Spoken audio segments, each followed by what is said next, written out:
We've changed actually the content of today's seminar somewhat from what was described in the syllabus, and not entirely, but somewhat. And we hope to the benefit of this conversation in light of recent developments and debates in the world following events last week in Paris and Beirut, and today perhaps even in Mali. So we think that the conversation will hopefully be resonant and timely for all of you. We're pleased to have back with us, as always, Bill Josephson and Jamie Price. It's also great to welcome Bill's wife, Barbara Hawes, with us. So thank you for coming out and being a supporter of this project as well. What we want to do today is talk a little bit about how the Peace Corps evolved over the years and decades since we last left off in last conversation, where we had the passage of the congressional passage of the Peace Corps Act. But we really want to spend significant time getting into the situation today. And for that, I thought what I would do is turn it over to Jamie just to provide some additional context and reorient us with the ingoing philosophies that were driving the creation of the Peace Corps anyway in the early 1960s. Do that with our first two slides and contextualize that. Okay. Yeah. Well, you remember in our second session, it was then Senator Lyndon B. Johnson went to the University of Nebraska and gave one of the first public talks in favor of the Peace Corps, and it struck us as we were thinking about the events in Paris that the kind of call that Sarge answered in 1961 is similar to the kind of issues that we're facing today. So we thought we would just recall some of the language that you saw earlier. But here's what LBJ said.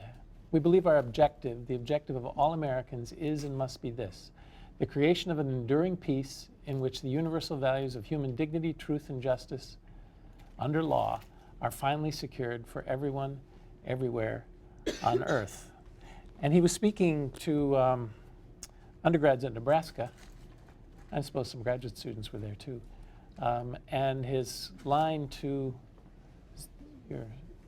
the students was, "I know of no Americans more concerned or more directly affected than you are." We're talking about your world, your tomorrow, your life. And you remember that Johnson was, and at the time, the Cold War issue was that basically people thought of the world as divided into three camps. There was the free democratic camp, the communist bloc, and then the unaligned middle. And that's where the focus was. That's where Johnson's concern. But also it's true that, Johnson started out as a teacher in San Marcos State College in Texas. And so his first mature work experience was with young people, probably much more disadvantaged than you, probably many Hispanics. And his second job was during the New Deal as the Texas head of the National Youth Administration. So he came out of a background of concern with the development of the generations behind him. He's expressing them there.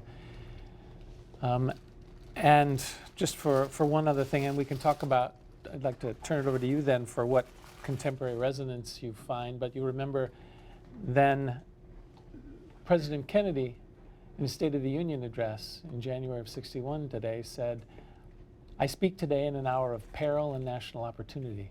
Before my term is ended, we shall have to test whether a nation organized and governed such as ours can endure.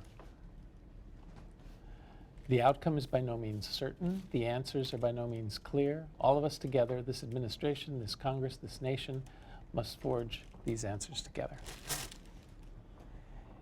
It was a sense of high stakes times. The whole nature of the globe and the way of American life was at stake, was at issue.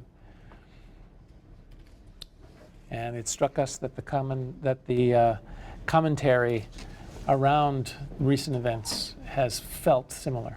Yeah. What parallels, if any, would you draw, and connections would you make to the situation in which we find ourselves today? Is there a comparison to be made? How far would you go with it?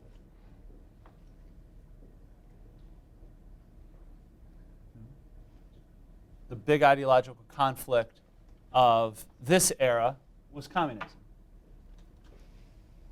What's the ideological conflict of today? Or is it ideological? Extremism?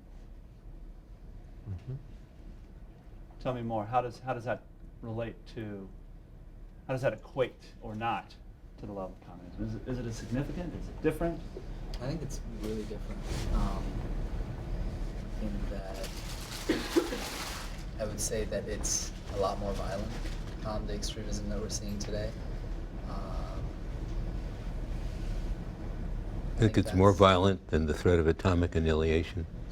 Well, when you put Well, it I'm that asking, way- you know, when you put it that it's way. not a bad question. But the threat of atomic annihilation is different from the reality of atomic annihilation. So in terms of the bloodshed that you're seeing in the Middle East right now, it's something that's actually happening rather than the threat of something happening. If you had lived through the Cuban Missile Crisis, Right, of course, I'm as never I saying- did, No, of course. you wouldn't say that so confidently. That's a fair point, I think. We'll go here and then here. Yeah. Well, I just wanted to add a sort of nuance of what's going on right now is that there's this sort of inherent connection of extremism with religion. And the problem with that is it sort of contextualizes violence in this whole population of people in a very problematic way. Whereas communism was its own entity. The sort of idea of extremism, maybe in a similar way actually, but it spreads into this whole population of people who aren't necessarily those who ascribe to those extreme tendencies. But then again, maybe in a similar way, communism, the extremism of communism was assumed of people, you know, for example, in Latin America or that kind of thing, who didn't necessarily act that way. But that problem, I think, is reflected today. All Cubans are communists. Exactly, yeah. But there was a sense that it was government to government seemed easier to make those kinds of claims. You're making a claim about a regime. Right. You're not necessarily making a claim that is specific to every individual who lives in that regime, which is, as I understand you, that's one of the complications about that. Right. Let me go here and then we'll move around. Yeah. I disagree with you saying that today's extremism is much more violent than the communism Cold War era was, because if you think of Vietnam, Korea, Afghanistan in the 80s, that was not pretty, and that was like a lot more people died there than in terrorist attacks today. The things that the terrorist attacks of today and the extremism, it appears more violent because the perpetrators want to make it appear as violent as possible to basically shock the general population, and I think that's the major difference where... Well, I think it's also the case that people whom we historically have considered to be civilians are not targets. They certainly were not targets necessarily during Korea or Vietnam, although certainly there was a tremendous amount of loss of civilian life. But ordinary people like you and me, we are targets today. Our French friends called us immediately after the news protest to tell us they were safe. Yeah. So maybe that's the distinction, perhaps. It's not actually the level of violence, but it's the nature of who's being targeted. I think, Paolo, you had your hand up, and Tyler? I think somebody on that side. Well, I guess I don't want to say that there was not humanitarian crisis in that time, but I feel like with the refugee crisis, it feels like now there's all these people like knocking on, well, Europe feels like more Europe's door, you know, demanding refuge, and that kind of makes it a little bit, kind of heightens the struggle between like security, but also just like, you know, being decent human beings and be able to accommodate these people and being able to help them in their time of need. I feel like that's a dimension that I obviously don't want to speak for like the Cold War, but I feel like the humanitarian crisis kind of makes this more complicated than just like security and protecting ourselves against like this regime.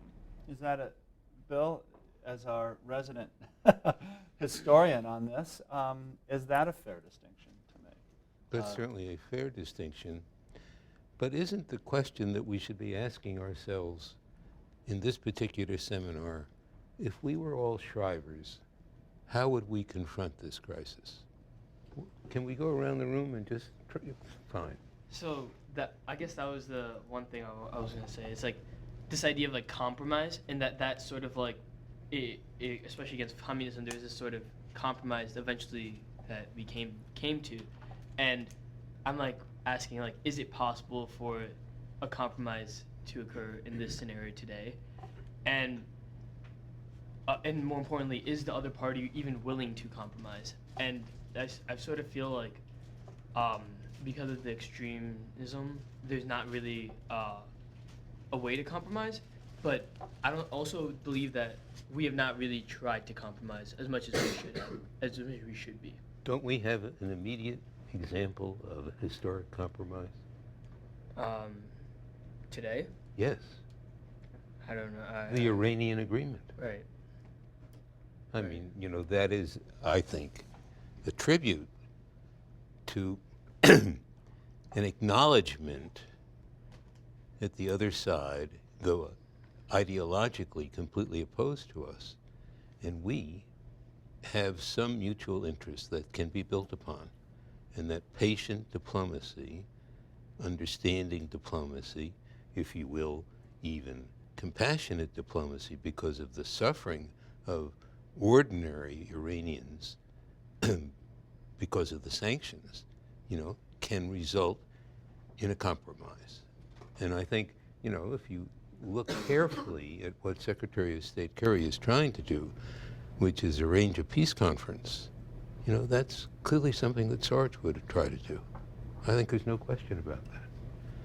But let me stay on your question, because it's the central question actually for this entire conversation. That is, what would Sarge propose? What would you, knowing his methodology, be offering to the conversation that's currently happening today? Where would you go with this? What solution might you come up with? Any thought? It's interesting because in the Cold War time, it was about containment, as I understand it, in a lot of ways. Like in West Germany, it was about sort of bolstering that economy so that we could prevent the spread of communism, as opposed to, I think, today, it's a lot more spread in some ways, and so there's no clear way to contain the extremism. But I think that almost plays into Sarge's method, because it requires, if America is going to come in with the sort of democratic influence, it requires sort of a direct engagement with the populations that the U.S. wants to work with, which is sort of prime for the Sarge method of really getting it on the ground and understanding how the situation people are in and how to sort of cooperate into sort of flourishing positivity. But I don't know that the U.S. is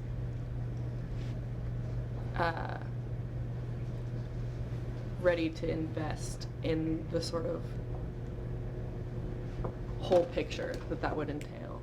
If you were director of the Peace Corps today, what would you do with Peace Corps volunteers with respect to this crisis? Well, thank you for giving me the question. I came in late and I was trying to piece it together. In response to... Well, this is part of the University of Chicago tradition. In response to the extremist question of, like, today, extremists... Yeah, how would you respond, you know, to the narrow question of the increasing threat posed by ISIS, the broader question of extremism that's religiously based? Well, if containment is the argument of the Cold War, I would argue actually that in today's world we shouldn't live in a world with ISIS. That's a personal political belief of mine, but I don't think compromise with a state like that is the morally correct thing to do. The real question is how to prevent a state like that from gaining support and traction. And if you see how it's recruited, then it becomes clear that there's a lot of people, not just abroad that the Peace Corps could deal with, but domestically in Western states who have real issues with either their own lives or the government's. So I think what we would have to do then is find a way to engage with them at home, and that's outside of the Peace Corps mandate, and abroad. And I think abroad it's a very clear difference between what Sarge would have done with the Peace Corps and what we've seen American foreign policy be, which is, yes, lots of foreign aid, lots of food, lots of material wealth, but it's all coming accompanied by armed soldiers, right? It's always coming kind of alongside the barrel of a gun, and I think that has set the tone in this region of the earth for the last 15, 20 years. And if you don't change that, it's always going to be a fertile breeding ground for the kind of states we can never compromise with, like ISIS. Well, I'm reminded of the Sergeant Shriver quote that guns don't create peace and money doesn't create peace. It's people that create peace. If I didn't butcher that too much, but and so I think that would be the same philosophy, thinking of nuclear weapons didn't create peace in the Cold War, nor airstrikes created peace today in the Middle East. So it would probably be, why don't we have Peace Corps Syria or Peace Corps Lebanon or so on and so forth? Well, why don't we send volunteers, call for volunteers to go to the refugee camps in Jordan and in Lebanon and in Turkey? Isn't that really the perfect role for a Peace Corps volunteer? I think so. I mean, even though it's, I mean, because at the end of the day, it's not a draft. The Peace Corps is voluntary, and I agree with your point that we need peaceful diplomacy. I think one of the biggest things is changing the rhetoric in this nation as well. I think that's something that, because it starts with a large group in the United States that really wants this peace. We can't be having the rhetoric saying that we're going to turn away refugees. We can't be having that kind of rhetoric within the United States, within large groups of people. We need to have a unified sort of voice in the United States, whether it be the youth or some aspect that wants peace. And then, like you said, I think sending the Peace Corps to those areas to help the refugees, that's where a lot of the problems and a lot of the confusion seems to stem from, is people don't know what to do, right? I mean, and so if there's volunteers willing to do that, and they want to mobilize themselves and do it, then I think that we should allow them to go and take that initiative and do it, because that's where the help is really needed. And we have to stop trying to figure out ways around it, because there's no way around it when the problem's right there. And we should remember, this idea of compassion and service, it was about not only what American Peace Corps volunteers would be offering in their way of service, but about what they also would be coming to learn and understand about the rest of the world, right? Which right. deepens their compassion, which then not only transforms a Peace Corps volunteer, might actually transform the class of Peace Corps volunteers, might actually transform the American people as a whole, the That's right. culture. And might actually encourage young people in other countries to follow suit, which was the original idea, in which the Peace Corps actually tried very hard in the 60s with considerable success to encourage, but has not done so since. And so, the UK and French and German counterparts, which were once thriving, have atrophied. Yeah. Let me take a quick pause to do a touch of history, and then I actually want to get into contemporary arguments today, within the last few days, that offer potential responses to ISIS. Many of you will be familiar with these, but they'll further our conversation here. I also think there are really tough questions that we can pose about the Peace Corps itself and how realistic it might be to send Peace Corps volunteers, say, to Syria tomorrow, right? How realistic is that as a practical political matter? Is there another model that we might actually want to think of? So Bill, back to the history piece, you alluded to this. The Peace Corps today, I gather, is a different entity than the Peace Corps that you helped create. In what ways has it evolved and is different from? Well, one of the ways it has evolved is that it hasn't evolved, in that today a 6,000 person Peace Corps, one could argue, is not really very relevant. When I left the Peace Corps, Because it's not big enough, or it's not well, doing the right there were thing? 16,000 volunteers when I left, so there were substantial programs in many countries. And the goal, President Kennedy's goal, was always 100,000 volunteers, always. And 100,000 volunteers was quite feasible. At one point, we were getting 10,000 applications a month. Can all of you hear, by the way? I want to make sure. I might have you speak. 10,000 applications a month. And now Peace we're at Corps, six. Peace Corps bragged this year getting 23,000 applications. Now, 23,000 applications is enough to sustain quality, theoretically at least, with a 3,000 person input. But Why is it smaller? well, it's smaller because of a failure of leadership post-Shriver, with one significant exception. President Nixon regarded Peace Corps volunteers, as he regarded all young people, as his enemies. So one of the first things Nixon did was to dismantle the Peace Corps, just as he dismantled the war against poverty. And he consigned the Peace Corps to a very subordinate role within an overall agency that he called Action. And he, I think quite shrewdly, took a McGovern-Shriver activist, Sam Brown, from Colorado, and made him the head of Action. And the Peace Corps began to die because it lost its vitality, it lost its leadership, lost its independence. So, you know, it was not until President Carter and who appointed Dick Celeste, an ambassador to India, a governor of Ohio, the just retired president of Colorado College, to be director of the Peace Corps. And Dick asked me if I would come back to Washington and help him extricate the Peace Corps from Action. And we persuaded President Carter to sign another executive order that did so. And even more important, President Reagan's first appointee to be director of the Peace Corps was a fairly reactionary person from Texas named Tom Pauken, whose nomination I actually went to the Foreign Relations Committee to testify against. And we defeated his nomination. Remember, that was the time when the Democrats controlled the Senate. And then with the help of Alan Cranston of California, we actually made the Peace Corps not a creature of executive order, leaving it vulnerable to presidential vagaries, but we made it statutorily independent. And President Reagan's second nominee to be director of the Peace Corps, Lorette Rupe, who came from a political family herself. Her husband had been a congressman.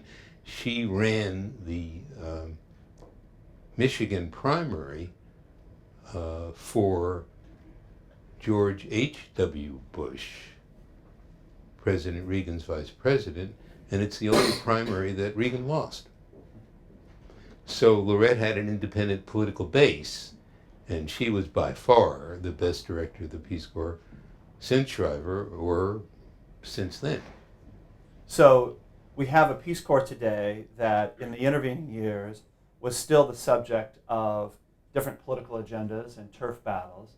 It's emerged from that, thanks to your efforts and those of others, as an independent entity that is largely freed from some of those internecine battles, but nevertheless is not nearly close to the vision that Kennedy laid out for it and that Shriver laid out for it when they first established it. We're at 6,000 volunteers, 23,000 applications, and nowhere close to the 100,000. I want to get other people's thoughts on whether the Peace Corps may be a possible solution, and if you were advising the next president, how you might tell him or her how to think about the Peace Corps. But I want to come to responses to ISIS recently.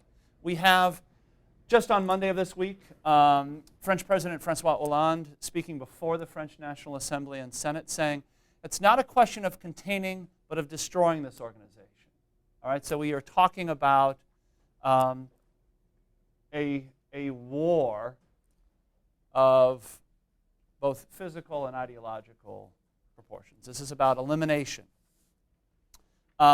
We also have Donald Trump, Republican presidential candidate, Fort Dodge, Iowa, last week, November 13th, he says very succinctly, in response to his strategy on ISIS, I'd bomb the shit out of them. And I want to take you really quickly to more from that speech. How many of you had a chance to see the Fort Dodge speech that Mr. Trump made?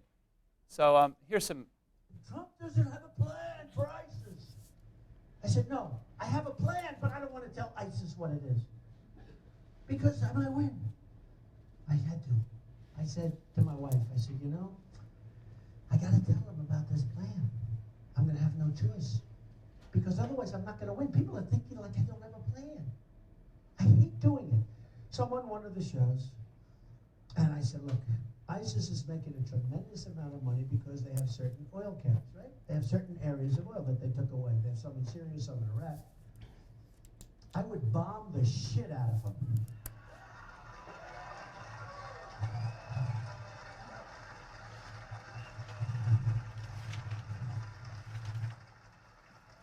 I would just bomb those suckers.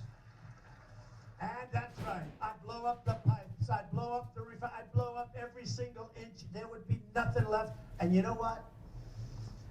You'll get Exxon to come in there, and in 2 months, you ever see these guys, how good they are, the great oil companies? They'll rebuild that sucker brand new. It'll be beautiful. And I'd rig it, and I'd take the oil. And I said, I'll take the oil. So that's Donald Trump talking about how he, as president, would respond to the ISIS threat. We certainly are bombing right now, right? We've had a lot of talk about and critiques of what the president, this current president, has done and not done, both not only from his Republican counterparts, but also within his party. There's a debate going on. There's a debate going on within the administration about what to do. What's your reaction to both what Mr. Trump said and the debate over military strategy right now? So, from Shriver's perspective, I guess, in acting in this scenario, I would think that the United States should try to get more of a person-to-person basis of these people and understanding like they are people nonetheless, right? Like what their ideology is different, but like understanding what they want and understanding what we want, like maybe there's some sort of consensus that we can come to. I know it's a very ideal approach, but at the same time, I don't believe like, let's say bombing them or hurting them more would alleviate some of the issues that they have. Like, Maybe the problem is we're not tough enough. You know, they don't fear the United States. But we haven't brought enough to bear. What about that argument? But like, would you say that like Shriver's approach, like for example, in the issue of communism, was to create more fear, incite more fear, and then ultimately just like, and then that's how we'll win over the Russians or the USSR, right? And like I don't believe that like if we're able to, and I do believe that if we're able to go in there, understand them, understand the people, their perspective, and maybe empower them to understand our perspective as well.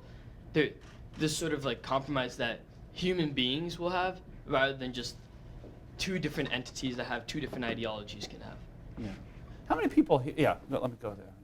I find it very hard to talk to people that have already been radicalized and are already on ISIS's side, but I think you should do exactly what you said to the people who could be potential ISIS members. You should ask yourself why are people turning to ISIS instead of turning to like the free democratic world? What motivates them to rather blow themselves up than have a life? So you're saying you would essentially write off the current members of ISIS, the leadership, the militant fighters and jihadists who are part of that movement. You'd write them off, and you would go to Muslim youth elsewhere in the world. You would go to people that ISIS is targeting for their efforts. Yeah, Calvin. I was going to say that I think the Shriver model revolves around kind of meeting people where they are and understanding what they're facing. And I think that we should also recognize to some degree this is a domestic problem, that the people that are currently fighting in ISIS are not necessarily people that grew up in Syria. They grew up in the West. They grew up in the U.S. I mean, the person who committed the mastermind of the attack right now in Paris was Belgian, right? So I think it should be about meeting these people where they are and understanding what is causing someone who grew up in Belgium to commit to this life. So how can we better integrate these people into the Western society rather than leaving them alienated and primed for being taken over by this radicalization? Other thoughts here, yeah. You basically said the point I was going to make, that ISIS is trying to frame this as them versus the West, and trying to obviously paint the West as the villain here, and a lot of the reactions from the attacks have helped them out, because they just incite more Islamophobia and more dehumanizing a lot of these people. So I find it really hard to like come up with a solution as like a Peace Corps director for something that I also see as really domestic and structural. And I don't know, sending Peace Corps members to like refugee camps and will be smart in a political way, because if God forbid something happens to like a Peace Corps member there, like I can just see that blowing up like really easily. It's like, oh my God, this person was attacked in a refugee camp. Clearly these refugees are savages, or like the Peace Corps program doesn't know what it's doing. I feel like there'd be a lot of political consideration going on around that. Okay, I'll come here and then, yeah, George. And I also think it's interesting to think about, like, what the United States did to get us to this point, like in establishing a legacy of foreign intervention in Cuba and Iran, and then like the Iraq War, which created like the Iraqi like refugee crisis. So I think it's really important to kind of like also work with domestic government, or with international government, like other governments, and just rather than like imposing ourselves. Yeah, back here. And actually, you had your hand up, then I'll come back. Yes. We were talking earlier about changing the rhetoric in this country, and I think that is really important, because it's not an issue just over there, it is also a domestic issue. And I think if we look at the way our media has kind of manufactured this mass hysteria, I think it's really shooting ourselves in the foot. And I think as we are thinking about sending Peace Corps volunteers over there, I think we first need to think about how we're talking about the conflict, the language we're using, the messages we're sending about Islamophobia, and see if we can create space for the refugees here. Because we've seen that maybe us descending upon the Middle East does not necessarily have the best consequences. Would you advocate less engagement, that is to say, to withdraw militarily certainly, but perhaps in other areas as well, to signal that the threats that we have been real and perceived are no longer threats to a way of life?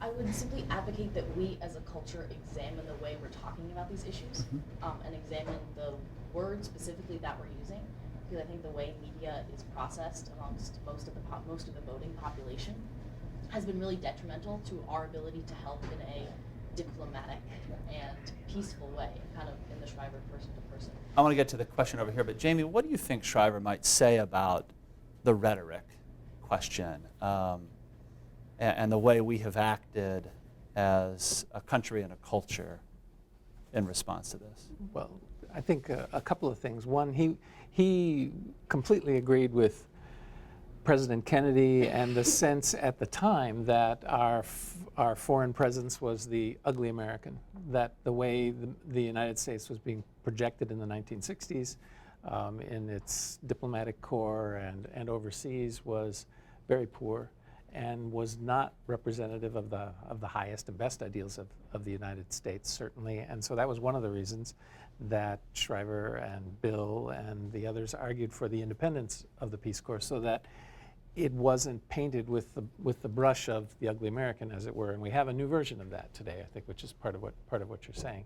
The other thing that Sarge would say, I mean, because he recognized what all of you have been implying, was that, you know, people engage in conflict because they feel a sense of threat, and because they feel a need to defend themselves, to make decisions and act in ways to defend against that threat. And so it was just obvious to him that if you use drones, if you bomb, if you threaten, if you do all sorts of things that in effect generate fight or flight or fear reactions, you're going to get not peaceable, friendly responses, you're going to get conflict responses. And so he thought it was totally counterproductive, which is why in the quotation that Tyler was paraphrasing. He said, guns just aren't going to do it. Why? Because if you shoot somebody, you create an enemy. You don't create a friend. Dollar bills aren't going to do it. You can't buy that. And simply wishing it'll go away, simple goodwill or good intentions aren't going to do it either. You have to be present in a way that's different. You have to be present in a way that enables people to question their threat, to get curious, to think in a new way about what it means to act in this situation when you're really certain, you're really righteous. I mean, you're certain and righteous enough to kill people, to kill yourself, to think there's no other point. And he was just very aware of that, very aware of how tough it is to get underneath and around that, but then develop the Peace Corps on a model that effectively did so. And we're seeing that dynamic just replicated, the conflict threat dynamic play out on both sides here. Totally. Right? Totally, yeah. And the threat isn't nuclear war, but we have governors who are saying refugees can't come in. We have, but we also have threats to, in both cases, to a way of life, yep, a view of the world, a view of what's important, individually, at the family level, at the societal level, right? Yes. I mean, it seems that while there are a lot of differences between the threat of communism and the threat of violent extremism, including non-state actors, including civilian targets, the randomness, the asymmetry of the warfare. The similarities exist at a fundamentally different worldview. Right. Certainly, in the pushback, an active desire to not only stymie but to eliminate the negative influences of the West and its actions and its cultural values, pouring in through media, through popular culture, not just militarily, right? Right. And another similarity is both sides are absolutely certain. They have no questions about each other. We know what ISIS is. We know they can't just be contained. They might be what. We know now, we say we know what Islam is. And people are more and more certain, less and less curious. And when we're in a conflict state, that's just the way it rolls. We have a hand or a comment back up here, yeah. I was just going to say, we spoke earlier a little bit about the difference in basis of ideology of what we're facing right now, and that right now a lot of what's happening is linked or reliant on a religious conviction, which I think is why a show of strength from the United States, an attempt to incite fear, is ultimately kind of useless. In that when we have people who are willing to blow themselves up in order to either get a reaction or do something that they consider productive, and when we are dealing with something where they're not going to be afraid of us because they believe that they're doing something in the name of a religious conviction. They really do believe that after they go, because everyone goes, they're going to be rewarded. I feel like no earthly fear that the United States could invoke is ultimately going to be all that productive because they're not going to be afraid of us in the first place. Would you also say, would another strategy be more effective, or would those same convictions really blunt any strategy? Convictions so deeply held. I think that there is something to be said for what was mentioned earlier about attempting to, because I do think there is a point where people maybe can be compromised with, but might not be able to be, in a sense, stopped because they are strong in their convictions. But I think that there are people who maybe at one point could become threatening or problematic, or people who maybe are being targeted, young adults who are being targeted. And I think there's something to be said for attempting to work on a relatively and hopefully non-violent ground level to stop anything from progressing. Because religious convictions, we've seen it throughout history, they really can cause people to do crazy things in a variety of religions. And so I think that trying to compromise maybe with people more on the ground level is a little bit more useful. Which side in this conflict that we're talking about here is more inhumane? Their side. Why? ISIS. Well, I think if you look at their record on human rights and the things the state sponsors, it's just demonstrable. I could go through the list of like how they treat women, how they treat religious minorities, how they treat people who disagree with them. But for all of the things we do to criticize the United States and Western power, and even some of the powers we work with, like Saudi Arabia, which doesn't have a great record, there are not many good examples of so much state-sponsored public inhumanity as we've seen in ISIS over the last few years. And I think we've talked a lot today about dealing with the people who might be supporting ISIS eventually, and the rhetoric we have around, people of that faith, although a very different version of that faith. But we haven't had anyone come out and just say, I think we should work with ISIS. And I was curious if anyone felt like compromise with them was something that was achievable. Because I don't. I think they should be destroyed. But I started with that, so no surprises. Matt? I'm certainly not going to advocate for working with ISIS in any sort of like cooperative way, but I think it's important to remember the Council on Foreign Relations just did a report, and ISIS isn't religious. Like they primarily use Islam as a front and a way to explain a lot of their actions, but they themselves don't actually ascribe very closely to the religion, and we have to be careful of, or I would support being careful of aligning their actions with religion too closely.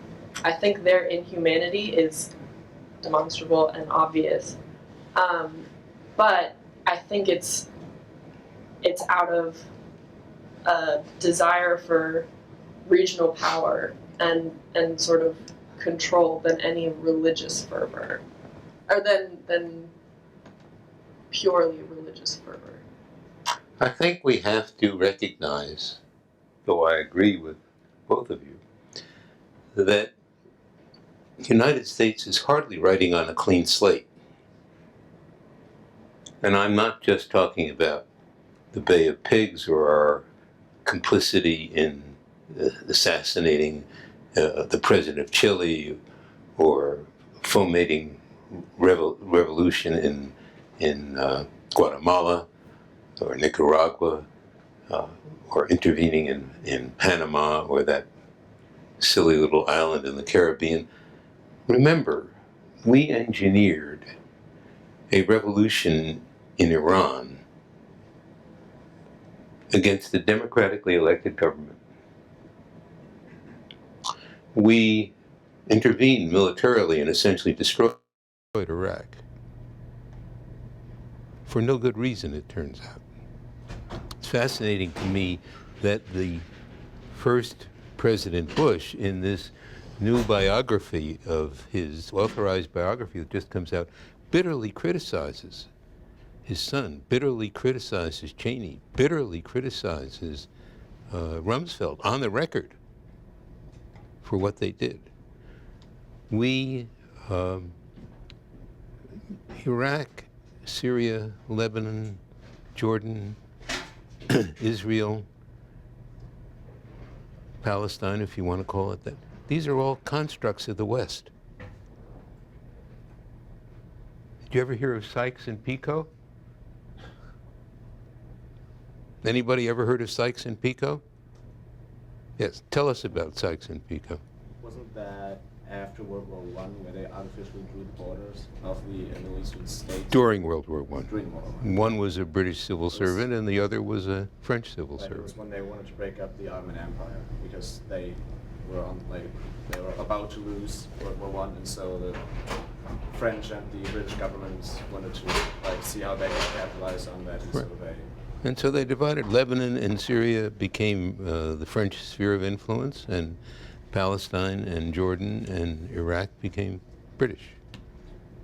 To come, oh yeah. Go ahead, I was just going to add one more thing that's also still very recent in American legacy that you didn't talk about is also Guantanamo Bay and Abu Ghraib and these other very just atrocious human rights abuses that were perpetrated by U.S. institutions and that we still haven't necessarily taken responsibility for.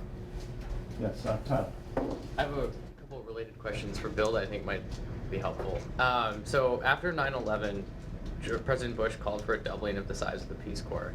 I was wondering if you know what happened to this and whatever became of that. And then second, do you think anyone today, global leaders or President Barack Obama, will call for a doubling of the Peace Corps after Paris? Well, Obama actually did call for doubling the Peace Corps. But the problem is that they have all paid lip service to this. What would it take to double the Peace Corps? $400 million, nothing. Absolutely nothing, $400 million. Probably, we used to have a statistic, I wish I could update the statistic, that the Peace Corps cost a tenth of what the United States spent on military bands in the Army, Navy, and Air Force. A tenth of what we spent on military bands. Somebody should look up what we spend on military bands today. But I want you to get your, you had another question in? And No, then I think that was okay. a good question. And I have a question that follows that, but let me get Maddie in here. Yeah. Oh, I was gonna, oh man. I think I was gonna add just that another sort of layer of the similarity between the US and these nations that we're so different from is that a lot of their leaders were educated in the US, and so they're not so unfamiliar with the ideology here, and that's, to your point again, why we need to be so careful about our domestic rhetoric, is because that's, especially with the media as it is today, it's so accessible all over the world, and we're not, Trump saying these things is a lot more impactful than you might realize. Let me go to this quote, actually, from our very own Hussein Haqqani, who's a resident fellow here at the IOP, former Pakistani ambassador to the United States, writing in the American Interest earlier this week. He goes right at the question of labeling the problem, which this is a political debate, right? The president, and in fact, President Bush before him, really went out of their way to draw distinctions and talk about the problem represented by ISIS as one of violent extremism, not as Islamic extremism, and to really try and separate those things.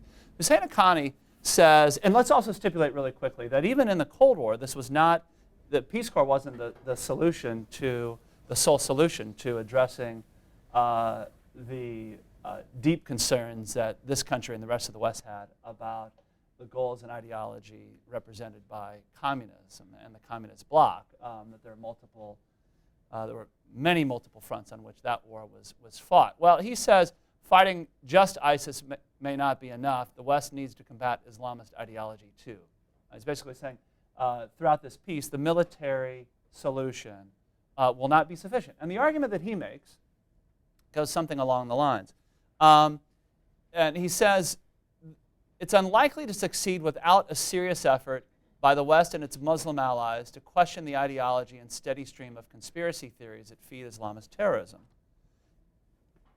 Given the global nature and regenerative capacity of Islamist movements, and I should pause here by saying he goes through the recent history of other movements that have arisen. And you know, we obviously have taken lots of top al-Qaeda leaders, not the least of whom being Osama bin Laden, out of the picture and killed them or limited them or contained them, captured them. And then here we have ISIS emerge, and we have Boko Haram emerge. But anyway, he says, given the global nature and regenerative capacity of Islamist movements, limited action against one group will only result in the birth of another.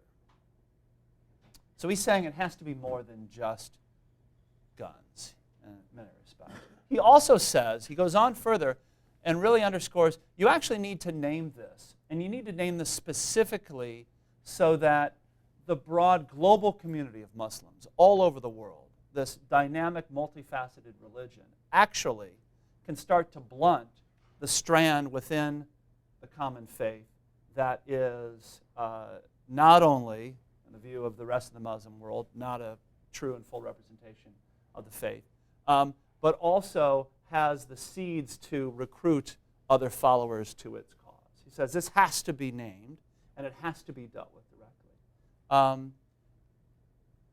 I'm curious to get reactions to this. What do you think? Is this the right approach, to name it specifically and to devise a strategy to it? And second, if that is the case, what do you do?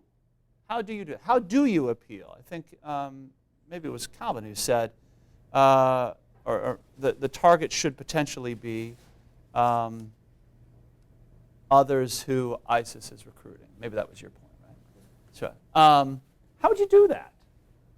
What would you do? What should we do with Hussein Haqqani's theory of the case?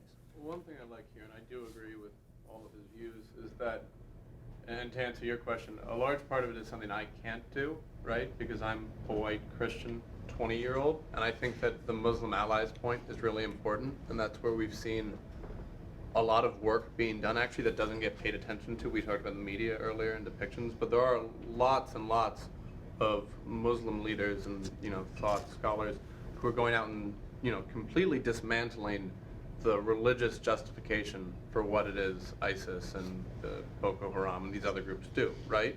But there's not enough attention paid to them. So what needs to be figured out is how to make those voices louder, how to get them across to the people who are being recruited by ISIS, who are not hearing them and live in a much very different religious setting, even if it's all still Islam. Do you think we have to do that successfully, we have to stop presenting them with targets? Presenting ISIS with targets. We're very good at that. You yourself mentioned Guantanamo, for example. We're very good at presenting targets for their anger. I think that's fair. I mean, I disagree with the actions of the United States that we all listed, right? But I stick by my earlier assertion that we're a better regime than ISIS. We've done a lot of bad things. Certainly, we don't have a clean slate, like you said, but we have a better slate, and just because we've made a lot of mistakes in the past and continue to make them doesn't mean we shouldn't try to combat evil when we see it, and I think we see it pretty clearly here.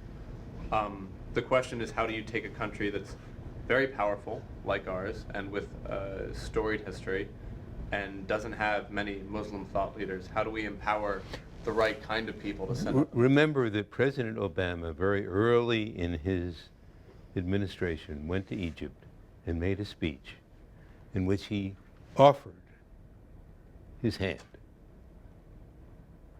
No one took it. When he made that speech, it was pre-Arab Spring, right? It was beginning of Arab Spring, or some people say that actually the speech was the progenitor of the Arab Spring, that encouraged the Arab Spring. Do you think it's right, for example, President Obama 6 years later to resume comprehensive and military assistance to the present governor of Egypt? I think that it makes sense given our strategic goals. A bomb blew up over Egypt in a plane last week, right? That's not necessarily entirely an Egyptian problem, but God knows it's just an example of all the things they're facing. Right, but remember that the Malaysian airline was blown up by a Russian missile. Yeah, Russia's a pretty bad regime too. We have a list, I would say. Well, but the problem that I think us Shrivers confront is to confront evil, we have not to be evil ourselves. I agree, and I would see someone spread the message of moderate Islam, but I just don't think it's me. I can enable and I can try to help, but at the end of the day, I'm not a moderate Muslim. I'm, again, like just a white Christian, and it's not my place. I want to get other perspectives in. Yeah, Jamie? Do we have Sarge's slide next? Yep. Okay. Let's just, I appreciate what Patrick was saying. I guess my response to it is, and Bill's comment about Obama saying, hey, I will help, and join hands and let's figure this out. The problem with using logic or verbally making offers or suggesting alternatives to people who are defended or threatened is it can't hear. I don't know if you've run into it in your life where you've been pretty certain, and somebody, a parent, a professor, or somebody has said, well, how about doing this, or how about doing that, or how about doing this, and somebody else might say, that was really wise advice. Why didn't you take it? Because we're shut down. I mean, the problem with being in conflict, the problem with a sense of threat is we're just, even if we're not aware of it, we're just really certain. And you have to get underneath that. And I keep coming back to it because I don't think Sarge ever forgot it. And I mean, this is another graduation speech that he gave. This one happened to be at Fordham in June 53 years ago or something. He says, my work has taken me to 30 countries. It's enabled me to send young Americans of every religious persuasion to almost 50 countries of mixed beliefs. And this is partly to Patrick's point about I'm a white young Christian. Well, I'm a white old Christian. So just tack on 40 years and we're good. Can I have the next one? Yeah. Sorry. He says, I've seen firsthand, this is an interesting distinction, I've seen firsthand how basic spiritual beliefs and deeds can shatter barriers of politics and creed. I mean, rhetorically, that sounds nice, but his distinction there is between basic spiritual beliefs and deeds and politics and creed. He's distinguishing between spiritually motivated acts and politically and religiously articulated positions or doctrines or creeds. That there's a difference between how our minds flow, how our spirits move, and the language we use to talk about those. And we conflate that a lot. So, a Christian is someone who believes these things. A Muslim is someone who believes these things. An atheist is someone who believes these things. For Sarge, that just wasn't true. It was a lot more complex than that. And of course, those things matter because those beliefs and the symbols and the ritual structures and all of that carry our consciousness in certain ways to do things. There wouldn't be very many Christians who engage in suicide bombings just because that kind of, that isn't in the scriptures and the rituals and the main teachings. But those are there's a huge difference between the two, between the belief and the movement of mind and spirit. And this is where he comes back to that thing that we've said a bunch of times. The fact is, compassion and service can dissolve obstacles of race or belief anywhere in the world. For him, compassion is a spiritual act. For him, service is a spiritual act. But is he saying that you can actually change someone's fundamental religious and spiritual beliefs? Or is he actually speaking to changing their relationship of those beliefs and their behavior in the world? And their relationship to other people, I think. I think what he's saying is we all have, having a religion, having a race, having an age, having a gender is what we are. And so we all have a way of doing things, a way of thinking, a way of being. The question is, does that get in the way of our understanding somebody else on their own terms? His conviction was that to be who you are, to be 20 and to be Christian, and yet to be open to making yourself, available and to know somebody else requires a kind of openness and a kind of curiosity that's, for Sarge, didn't come naturally with human beings, and it required the help of the Spirit or of grace of a larger movement in the universe, which he argues is there in all religions, and that it's operative when compassion happens, and compassion happens is when you can be able to care about somebody in their own terms. How fully do you think we around this table, we as a society, we as political leaders, understand the the realities and circumstances of, say, your peers, late teens, early 20-somethings, who may be living in Syria or Yemen or Pakistan or Egypt. Yeah, here and there, yeah. Well, okay, so on the basis of just curiosity itself, I think like we ourselves don't really understand like our own peers in this country, and now we're trying to understand like people we have no idea what their culture is about. So like just alone we're so clueless about these people, and I think like what I think he was saying about curiosity to find out more, if rather than initially just like make a judgment, is so important to like what is ISIS? Why do they believe this? Like, who are these people? Like, is anybody curious about like finding out like what's actually going on in their mind? Because at the same time, like they are people, right?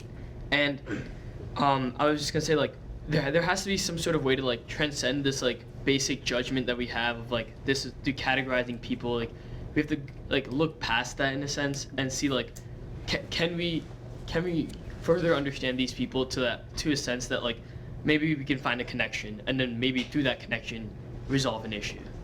And that's how the Peace Corps was structured, wasn't it? It was, are you willing to be curious? Do you feel motivated to find out about? So, okay, we'll set you up so that you can go serve, you can go learn the language, you can go live with them, you can honor their culture, and You're leaving out something very important. I usually do. No. Are you willing to take risks? Oh, yes, of course. But And are you willing potentially to suffer in the possibility? This gets at Steve's question to me about how the Peace Corps has changed. Let's suppose that the Peace Corps did have a program to put 500 volunteers into the refugee camp in Jordan, 500 in the refugee camps in Lebanon, 1,000 in the refugee camps in Syria. Theoretically, how many of you would volunteer? How many of you parents would let you volunteer? Maybe. The problem with the Peace Corps today is that it is obsessed with the security of volunteers in a way that we never were. I can tell you countless examples of volunteers in the 60s who were in real danger. We heard from one at the very first session with Kirby Jones. Right. In Dominican Republic. Real danger. We had a volunteer who was taken prisoner in a tin mine in Bolivia. You know, I went to Bolivia, walked into the mine, got him out.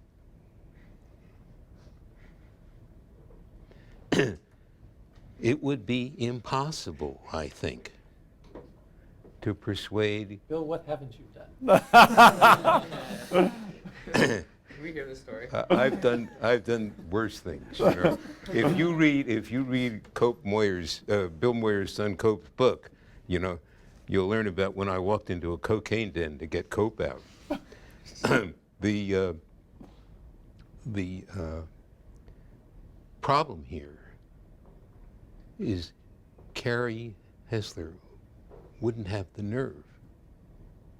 And I don't know whether Obama would have the nerve. What do you think? You're a political expert. I would agree, and I would further that to say it's not just them. In fact, I was talking with a graduate of the Harris School who's back on campus this week, just 2 days ago, in fact. She was really interested in this program, very much wanted to come, but has other obligations today. She was a Peace Corps volunteer deployed to Morocco in 2002, and she and all of her fellow volunteers were pulled out of Morocco because of the start of the Iraq War. The Peace Corps pulled all of the volunteers. Country where there was no fighting, country that well, was did you about ask as close the to crucial Iraq question as is, did Texas they want to or be North pulled Dakota. out? Right. She did not. She was very disappointed. They I don't all, know. look, it is consistent. The volunteers in the Dominican Republic refused to be pulled out. I'm not surprised to hear that the volunteers in Morocco didn't want to be pulled out. I know the volunteers in the Ukraine did not want to be pulled out. But I also volunteers have consistently consistently not wanted to leave countries where the establishment thought they might be in danger. And the number of Peace Corps volunteers who've been hurt in a context like that, almost none. You can also More though, volunteers have been killed in automobile accidents and plane crashes. you can also, though, understand what would happen if, in fact, 60 Peace Corps volunteers in a particular country were killed, taken hostage, and the political ramifications and heat that a president would take for why did you leave them in. And we even saw just, the way the Benghazi situation has reverberated now several years after that incident, and were there sufficient steps taken to protect American lives? That's always an issue that comes to the doorstep of a president, is it not? It is an issue that comes to the doorstep of any elected official, but it also depends on how the risk is described and what risks are deliberately and conscientiously assumed. I mean, we know that if you join the military, there are risks that you conscientiously and deliberately assume. So it is in the Peace Corps. Question. The fundamental question of today's discussion is Shriver's approach relevant to today's conflicts? We've talked a lot about different issues. We've talked a lot about the complexities and the comparisons, the similarities. Is it relevant? Is it an approach that has, forget the specific manifestation of the Peace Corps, are the ideas of Sergeant Shriver and how you actually confront and reduce conflict and make peace in the world truly relevant, or is it naive to think that in this particular circumstance there's something that can be gained? It hinges on this next line. Whether or not, empirically, in your own experience, you think this is true. People are hungry for contact, for fellowship, for the breaking down of barriers. That's to your point. Who would go? Who would stay? Or was Hobbes right? Is it really a war of all against all? I think his approaches are more important than ever. Because if you look at it, you could basically say that Shriver tried to prevent and decrease the othering among people, to bring them together, to see the similarities, to understand each other as human beings that fundamentally want the same things and strive for the same things. And if you look at it now, both on the side of extremists, but also on our side, it's othering all over, drawing barriers, us, them. And his approach tries to break that down, and I think that is deeply necessary today. What did Maddie then Paula? Yeah.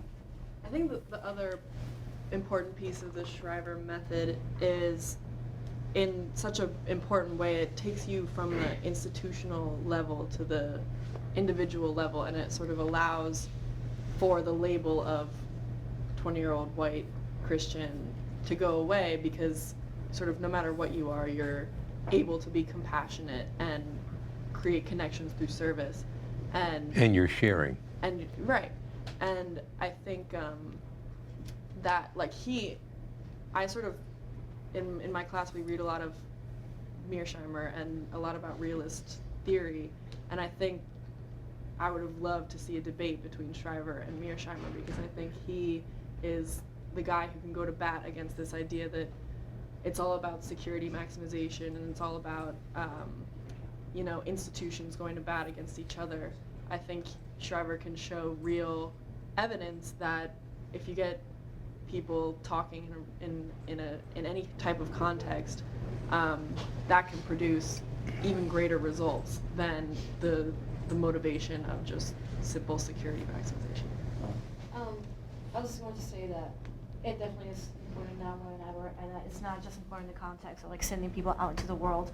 It's the spirit of Shriver that should permeate, at the local, domestic level, at the policy level, not just being willing to go out to a different country and meet people there, but being willing to interact with people here in the U.S. that you never would because of what you think of their religion or their ethnicity. There's a lot of work to be done here about breaking down those barriers, and a lot of that, what he says, a lot of that rhetoric, honestly, is something that should permeate and be the spirit of many other facets of policy and government. Anybody here say that the approach is outmoded or not relevant to the circumstance today? I want to play. I wouldn't say that, but I think, again, we have to be conscious, as we've said now several times, about the slate we're writing on. How many of you saw Lawrence of Arabia, the film? Not many. Well, I want to describe how the film ends, unless one of you want to try to describe how the film ends. The film ends that the Arab revolt has succeeded. It's driven the Turks back into what becomes Turkey. They've taken the historic Arab capital of Damascus, and the Arab elect a council, a city council, that's trying to run the city. And there's a hospital. There are a lot of people who are sick, who are wounded, who are dying. And a British physician goes to the hospital and is shocked by the conditions there. And the conditions there are awful. And no one's doing anything about it. So he comes to General Allenby and he says to General Allenby, you have to give me permission to put our doctors and our nurses into that hospital. And Allenby gives him permission. And then you see a scene in the council that's trying to run Damascus, and they're all arguing together. Why is there no electricity? Well, you're responsible for the electricity. Well, you're responsible for the... And there is no agreement. There is only conflict. And the last scene in the film shows General Allenby and Lawrence, now a full colonel, full uniform, in a staff car, driving away from Damascus. And as we know, Lawrence goes back to England, becomes an academic, writes an incredible book. And Allenby says to Lawrence, who is in despair at seeing everything he has fought for falling apart, because apparently his allies cannot figure out how to work together. And Allenby says to him, it's always been like this, and it always will be like this. Now, we have some evidence, actually, over the many years since 1918, that there's some truth in that. But I've always wondered, if Lawrence had gotten out of that car and taken off the uniform and gone back to work with his colleagues, would the story have been different? Why doesn't anybody ask questions like that today? I think the Peace Corps should be asking those questions today. Those are Shriver questions. Let me transition into a candidate who is asking in his own way questions that I think are in this space, but I'm curious to get reaction to how this approach aligns with or differs from a Shriver approach. Some of you may have seen that Ohio Governor and Republican presidential candidate John Kasich came out earlier this week advocating for a solution that went beyond just a military solution. So stipulating he believes that there are very, very important military-based solutions and reactions that should happen that the Obama administration is not undertaking. But like Hussein Haqqani says that there needs to be more than that. Here's what he put. In the recent headlines right now, we want to talk to you a little about national security and foreign policy, but I want to talk to you about something that's making news most recently. One of your rivals, Ted Cruz, has called for a religious test for refugees. He says Syrian Muslim refugees should be resettled in the Middle East in majority Muslim countries. Should there be a religious test for refugees coming to this country? You know, I mean, first of all, I don't think any refugee should come in now until we can determine who they are, that our country will be safe. You talked about a new agency that you're promoting today that would help promote Judeo-Christian values around the globe. You're promoting a new government agency, is that correct? Well, you know, look, there's nobody that's spent more time shrinking government and cutting budgets than I have. But you also have to have priorities. You know, when it comes to creating priorities, everything isn't equal. And trying to make everything totally consistent is the hobgoblin of small ideas. I mean, so let's be clear, what does the agency look, in real terms, what would this new agency you're promoting look like? Well, its job would be fundamentally to revive what we used to do when we beamed messages into the former Soviet Union. I mean, we need to beam messages around the world about what it means to have a Western ethic, to be part of a Christian, Judeo-Christian society. It means freedom, it means opportunity, it means respect for women, it means freedom to gather, it means so many things. And to be able to send these messages into a place like Russia, which is absolutely trying to prevent people from hearing the truth, or even in China when they try to figure out how to limit the effectiveness of the internet, and of course most particularly in the Middle East, where young radicals are constantly fed ideas that lead to more radicalization. I think it's essential we begin to spread who we are and why we are who we are and what we represent. It is essential that we do promote this message. It's essential, by the way, that those in the West begin to embrace again our Jewish and Christian tradition rather than running from it, hiding from it, creating... What does that say to atheists and Muslims and Buddhists and all the others that live in our melting pot? As you Well, I described also it? think that we have many moderate Muslims who share our views. There are many of them that condemn the Paris attacks. I think there are many of them that stand out and stand up and speak out, and they should be included in this, and they'd be a very effective part of this. So to support, the Jewish and Christian tradition also involves the ability to have tolerance. All right, so the governor sort of has walked this back on a number of fronts in the days since. Sorry, Miss Piggy, hate to cut your cameo short here.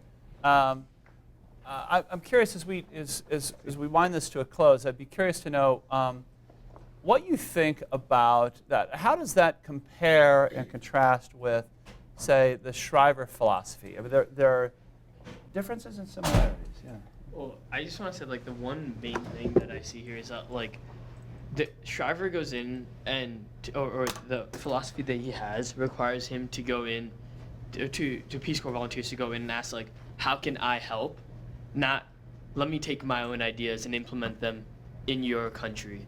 And that's, like, the biggest difference I see between, like, what he's promoting, the governor of Ohio. But isn't that an enormous difference? And that's a huge difference because people don't necessarily like you to come in and tell them, like, oh, I know everything about you and I'm going to tell you what to do. And what I believe is superior to what you believe. Exactly. And that sort of just like, I don't think that's a solution to the issue. But this is a fight over worldview.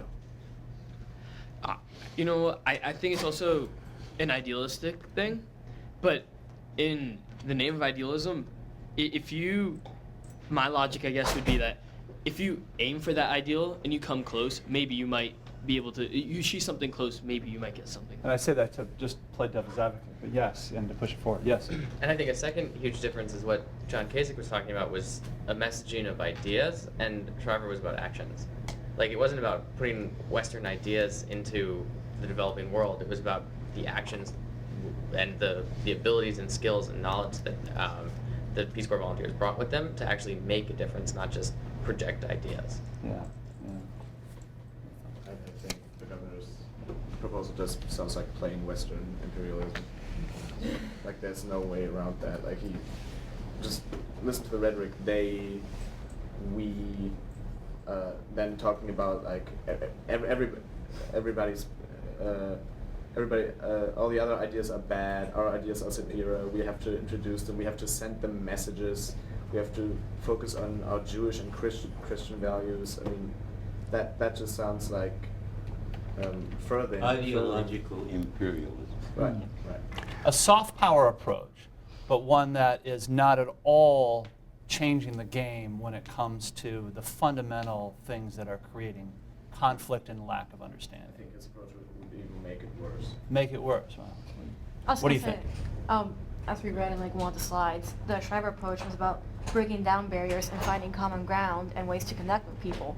This is just like fundamentally like heightening the differences that like should not be like a barrier between different kinds of people, and has been mentioned many times already, imposing like the Western point of view as if it were the default, automatically superior point of view. But how do you get someone to come to identify with your point of view, if you're not going to tell them and highlight those views and values? Why are you a journalist? I think.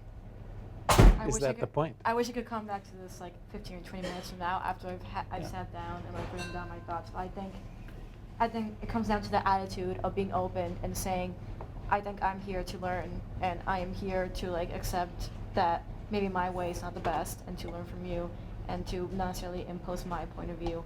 And I think it's really important just to come in with that general attitude.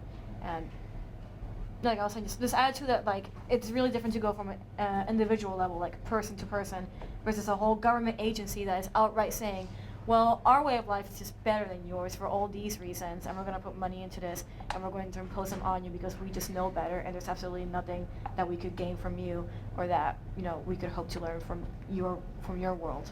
Can we stipulate that that we're unified, that we think people shouldn't be beheaded, and we don't think that bombing innocents in a suicide manner is an approach that's justified? We can also stipulate that we don't think mass bombing, no matter who's doing it, is a helpful or justifiable approach in many instances.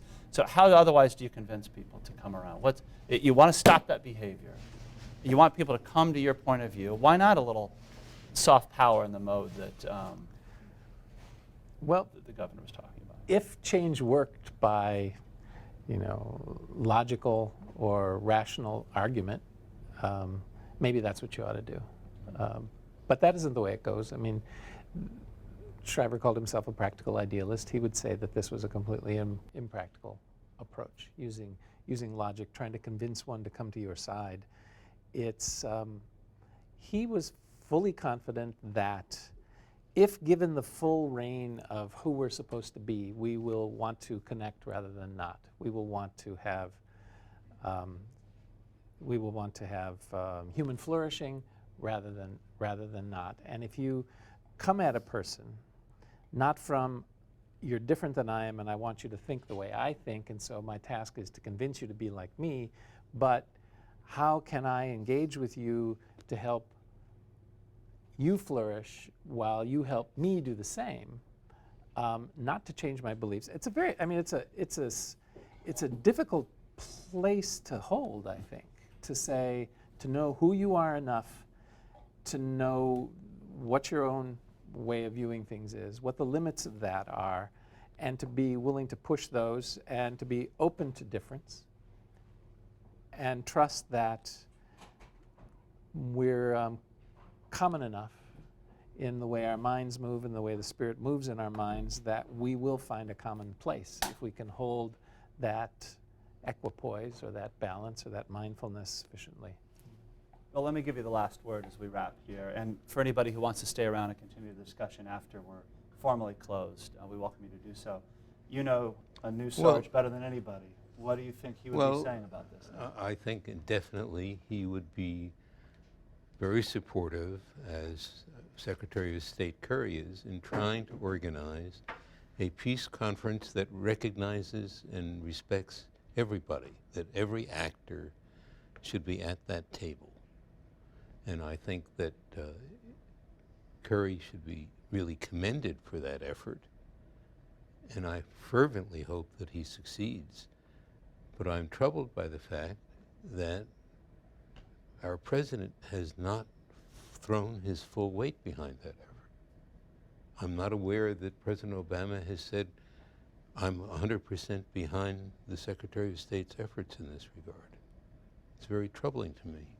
But you think that Shriver would be right there? Shriver would be right there because one of the reasons, not perhaps the sole reason or perhaps not even the most important reason, but one of the reasons he accepted the ambassadorship to France was that he knew that he would have a major role to play in the peace conference that was trying then in Paris to settle the Vietnam War. Averell Harriman, an old friend, a patrician friend, Cy Vance, they were in law school together, Phil Habib, a Lebanese career Foreign Service officer, Shriver, every evening they would sit down after these negotiations with the Ducto and consider what the next steps were. So he was an active participant in that. And we know now that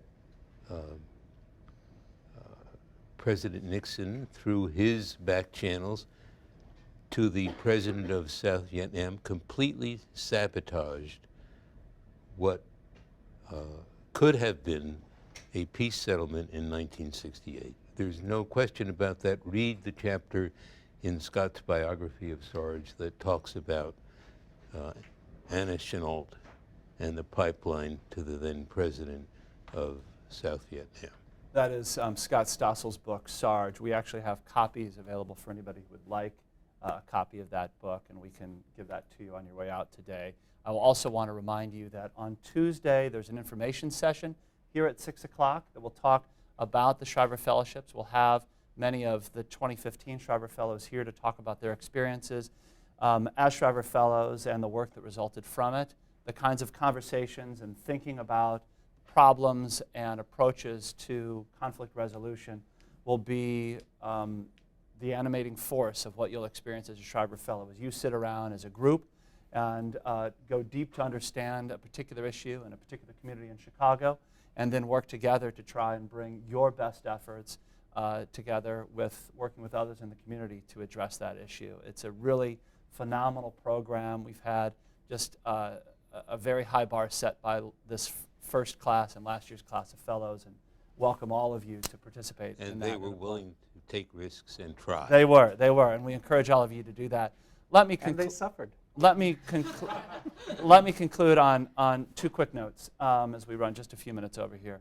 One, I want to thank all of you who've been here at today's seminar to engage so thoughtfully in these very complicated and important questions. And for all of you who've actually devoted time over the last 6 weeks to this, we're very, very grateful. We've learned a lot in the process. I also want to have you join me in thanking Jamie and Bill for all that they've brought to bear on these discussions and the program as a whole. Thank you so much for being here.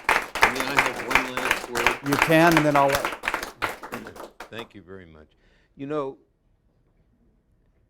we called the towering task because those tasks were towering. What I have learned in all the years since then is that those tasks will always tower above us. Think about that. That's going to be true of your lives too. We don't know what the towering tasks will be that you will have to face, but that there will be such, we do know. Very fitting words to end on. We hope to see many of you Tuesday and in the weeks and months ahead, and we'll be around to answer any further questions after today's seminar. Thank you all very much. Thank you, Steve. We need to thank Steve. No. We need to thank Steve.